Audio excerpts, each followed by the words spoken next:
একটা ইসলামী আদব কায়দা একটা দেশ পরিচালনা করা এবং তিনি এখন হসপিটালে আছেন। আমরা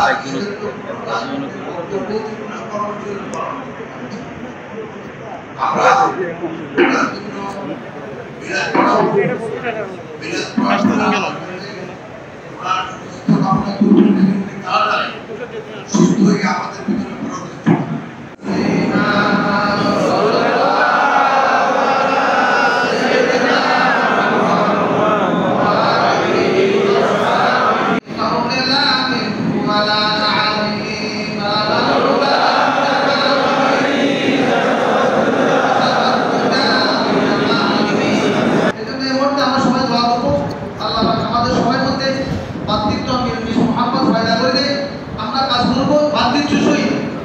ভিতরে হিংসা বৃদ্ধি দূর করে বাতিলের কাজ করলে আল্লাহ পাকের রহমত আসবে।